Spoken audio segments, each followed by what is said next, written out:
PowerPlayChess, brought to you in association with Kagi. Here's my recap of the 14th and final classical game in this World Chess Championship between the world champion, Liren from China, and Gukesh Dommaraju, the 18-year-old challenger from India. So scores level going into this final game.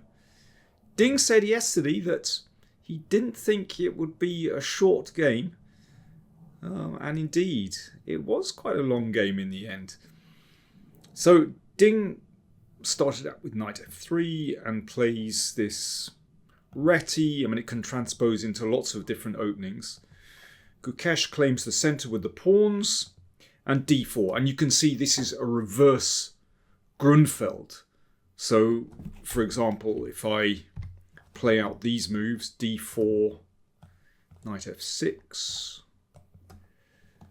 that's known as the Grunfeld opening. So we have exactly that, except white has an extra move.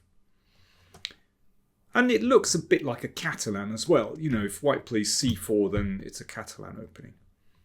So it's fairly regular. Gukesh exchanges on d4. And now the normal move is just to play the bishop out to c5, very classical opening, classical development. But Gukesh played knight e7. And frankly, that move looks a bit weird to me because it blocks the king's bishop. I mean, it's not too bad. It does bring out a piece. But yeah, it looked a bit strange. It was obviously preparation. He played it very quickly. And the game followed the usual pattern of games in this match, where Gukesh obviously better prepared in the opening and Ding started to consume a lot of time. So he thought for almost 13 minutes over c4, a very standard move in this kind of opening, to break down this central point and to increase the influence of that bishop on the long diagonal. Exchange on d4. And knight c6. Okay, so black has straightened out development, and so this bishop can come into the game. Queen attacked, and the queen came back to d1. So there's pressure here, and Gukesh advances. And Ding breaks down that point. Bishop c5 just protects the pawn. An exchange, and knight c3. So at the moment, this bishop looks quite nice on d4, but white has ways of attacking that bishop and sort of wresting control. So castles from Gukesh. So both sides have got their king to safety, and now we've got a very strategic battle. Knight b5 attacks the bishop. Of course, that bishop withdraws to b6. And there are quite a few ways of playing this for white. One could simply play the bishop to e3. You could play queen e2 and rook d1 and bishop e3. But Ding, after another big think, played b3. So looking to bring his bishop out to one of these squares. Gukesh pushes the knight back, and the bishop came back to d4. Bishop b2. To my eyes, this position looks more comfortable for white, and it's basically because of that beautiful bishop on the long diagonal. It's simply better than its counterpart on c8. But black, because of the control over this square, manages to even things up. Queen d2, yeah, connecting the rooks. They want to come into the middle of the board. And bishop e6. And Ding plants a piece in the middle of the board, and that's well protected by the bishop and the pawn. I think because white's development is a little bit better, you can see these rooks are ready to come into the middle here on perhaps these squares. And that queen doesn't have a good square to go to, so it's not so easy to bring these rooks into the game. Then this is more comfortable for white. But I thought Gukesh's next move was excellent. he wasn't going to sort of suffer in silence. He struck straight away with b5. And that's a risky move because, of course, this bishop is on the diagonal. The knight is a little bit loose, but it's very hard to exploit that. And Ding again went in for another think. Spent 10 minutes on this next move, and he basically decided to simplify the game. Now, I wonder whether yesterday's game, where he was under a lot of pressure, must have used up a lot of energy. I wonder whether that had an influence on this game. And Ding decided to just simplify and cut to a draw, basically. I think he could have, for example, exchanged here and played f4, you see, undermining the support for the knight. And I don't think white is in any danger in this position and can perhaps put a little bit of pressure on black. So, for example, after here, you could play f6 here, but that's a little bit risky because that pawn could be vulnerable. So maybe black's best is to try and counter here and even give up a pawn just to bring pieces into the game. But as I said, I don't think white risks anything at all in this line. So I think exchanging on d4 is the best way for white to play. And it was surprising that Ding exchanged on b5 and played knight f4. So this is a very forcing continuation. You can see that knight attacks the bishop here and opens this up. So black has to take, bishop takes knight, exchange of bishops here, and rook b8. So you can see all that's done. It's basically forcing exchanges. It's too risky for white to take this pawn. That just damages the pawns and opens up the king. So basically white shouldn't win a pawn. But yeah, it's just a way for Ding to exchange pieces, and it was quite clear that at this point he was just content with the draw. 4 pawns each, material even, and Ding obviously thought, well, I'm happy to draw the match 7-7 and then go into the rapid play tiebreaks. Ding is a very strong rapid play player, so it makes sense for him to do that. However, it's not drawn yet, and he has to decide how to do this. b4, excellent move, classic minority attack. So you have this one pawn controlling these 2 pawns here. So there's potential for this pawn to be slightly weak if black can never organise pressure there. And you never know, in the long term, black might be able to use that h-pawn as a battering ram to weaken white's pawns here. But this position still looks very, very even. It's possible just to, let's say, double rooks on the d-file. But Ding wanted to kind of clarify matters. He was down on time. Not seriously, no real time pressure, but long way down on time. And he decided just to clear up the situation on the queen side. So he played a4. Of course, black shouldn't leave that pawn there and captures en passant. So this is a weak pawn. This is basically a goner now. Don't take straight away because the pins wouldn't be good. But first of all, black sorts out the king position, so that prepares later a square for the king. Not at the moment, obviously, but nice and solid.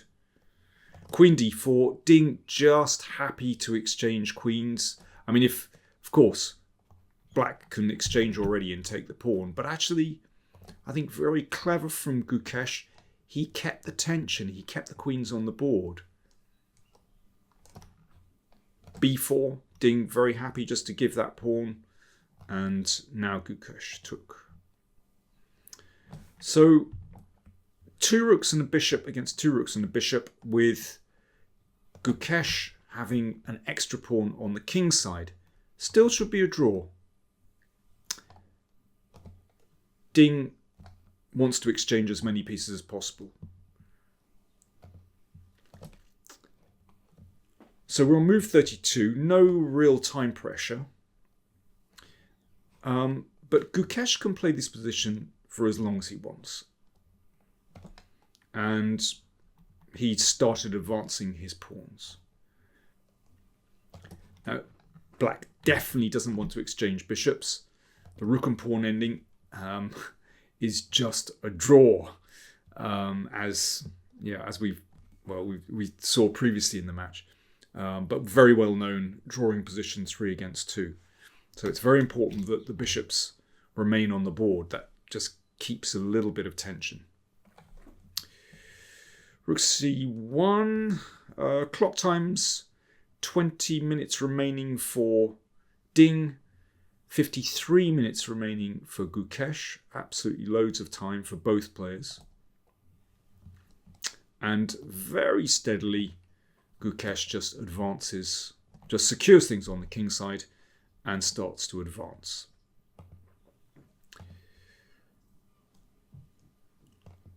So Ding can only wait here. h5, so the pawn starts to advance. Black can go around in circles for ages here. There's no rush. So they've reached the time control, and at this moment, Ding had 38 minutes remaining. Of course, they get extra time. 38 minutes remaining. Gukesh had an hour and 12 minutes. So Gukesh has all the time in the world. Ding needs to be a little bit more careful here in order to make the draw. There are always little tricks. And, you have to decide where do you want to station your pieces. Because you know that black can still edge forward. But you have to think, what's the most flexible for white? Bishop d5, rook d6.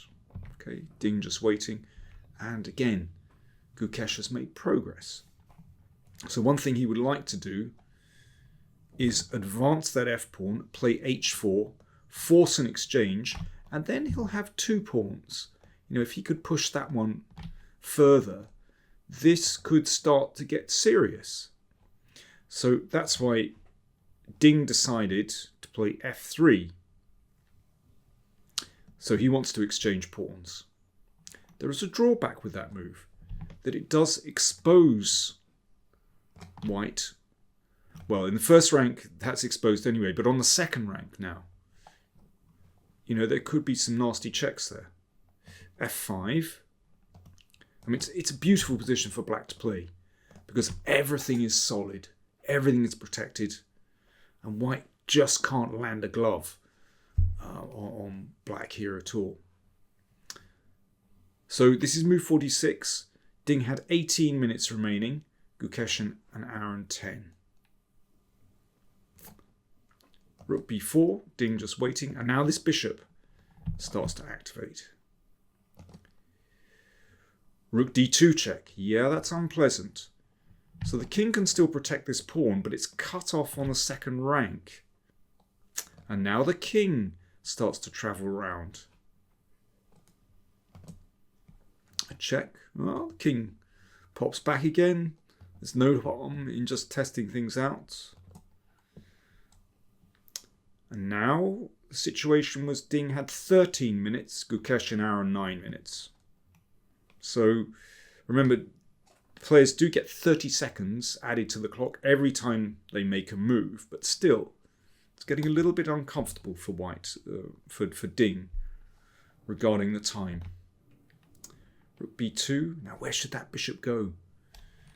Ding decides to put it on a8, kind of out of the way. Can't be attacked. And now the king starts to just edge round. I mean, one strategy that black has here is perhaps to move that bishop round to e4 and try and exchange bishops and then get a passed e-pawn, which with the support of the king could be very dangerous. That's one particular strategy. So Ding, I mean, it wasn't down to the wire as far as his time goes, but you know, it was edging down, and that's uncomfortable. Right, here's the moment where I'd like you, as white, to have a think how you would play. I'm going to have a drink. Cheers. So I'm going to offer you two moves. Would you wait with the rook? Or would you play rook f2 to just offer an exchange? And yeah, the rook is perhaps, you know, threatening on the second rank. So would you play rook f2 or would you play rook a4? Now, this moment is brought to you by Millennium Computers, and I'm very proud to promote their product, the Mephisto Phoenix computer. So have a quick look at this. I'll see you on the other side. Experience chess in a whole new way with Mephisto Phoenix.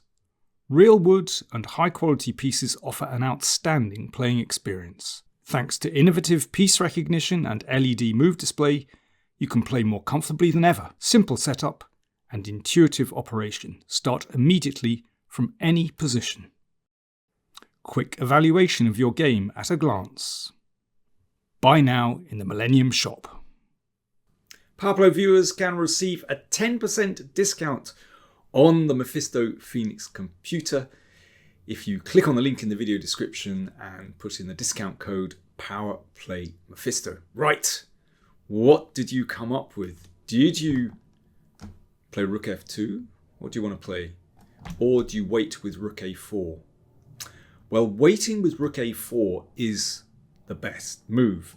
And with best play, this position should still be a draw. But it's not easy now, because when you're short of time, accidents happen. As I said, one of the ideas is to bring this bishop around here and put it on e4, and that starts to get tricky. I mean, as it happens, you know, white can still defend this position.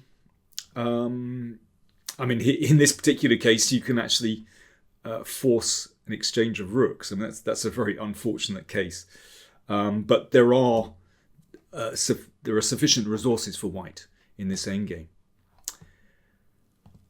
But Ding played rook f2, which on the surface of it looks like a very safe way to play, because it just gives the king a little bit more room if the rook moves away. But it's a fatal blunder. And you could see that Gukesh, well, at first, you know, he was just thinking, oh yeah, normal move. And then suddenly he realized that this was a fatal mistake. He composed himself. You could see how excited he was. He knew it was winning. He took his time. He got a bottle of water, took a drink, and calculated everything through before he executed the finish. And you could see Ding's face drop as well as he realized that he'd blundered. I mean, it was a wonderful moment for Gukesh. At the same time, very sad for Ding. So, why is it a blunder? Well, Gukesh exchanged, and then he played bishop d5. It's one of those curious situations where this bishop in the corner is trapped. It has to take the bishop. White has to exchange pieces. And this is a very well-known theoretical win for white. It's not just theoretical, it's actual as well. So the game finished like this. King e3, and then king e5, and here Ding held out his hands and resigned the game. So let's just see exactly why this is winning. Well, if the king, for example, comes back here, then the king forces its way in, like this. You basically just squeeze the king out. This is very well known. And the king has to drop back, and second pawn drops, and then of course one of these pawns is going to go through. Or, coming back to this position, if king d3, then f4 check. Sorry, not check, f4. G takes f4 check. Exchange of pawns. And then this one goes through. King can now just shepherd that pawn through. Here we go. Let me just go right to the very end. And of course, with an extra queen, very simple to checkmate. There we go. So what do the players say after the game? Well, Ding said it was a total shock when he realised that this was losing. But maybe it's not too easy to draw. Yeah, I think by this stage, it is getting very tricky, particularly when you're short of time. And Gukesh had all the time in the world. It's not easy. We've seen Carlsen, for example, win these kind of positions on many occasions, just grinding his opponent down.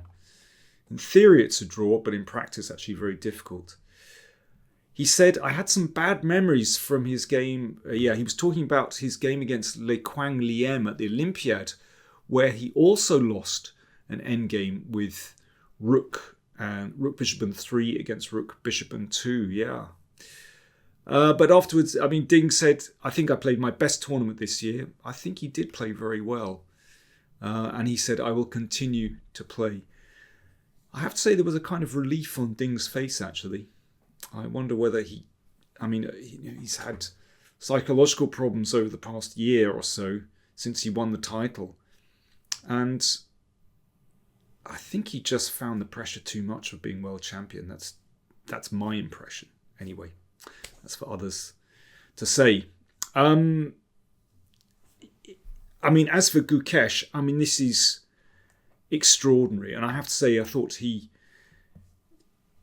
just comported himself brilliantly in the afterwards in the final press conference. He was so gracious to Ding. He said Ding is a real world champion. He said he's obviously been struggling during the game. So I think he did.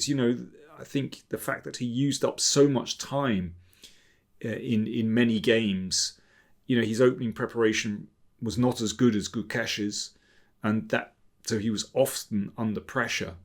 And really in the penultimate game, Gukesh probably could have finished things there.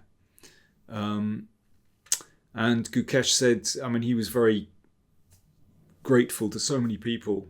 He said, I've been dreaming about this moment for 10 years. I'm living my dream. I would like to thank God, first of all. There are so many miracles. And I'm thankful to all the people who've been with me on my journey. He was very grateful to his parents as well. He said he loved them and was grateful for all the sacrifices that they've made for him. So very, very gracious winner, I have to say. So India have won the gold medals at the Olympiad. And now they have a world champion. It is quite extraordinary. We are in the era of India in the world of chess. And I think their domination is set to continue for a very long time. So we have the youngest champion in the history of the game. At 18 years old, Gukesh Dommaraju becomes the 18th world champion in the history of chess.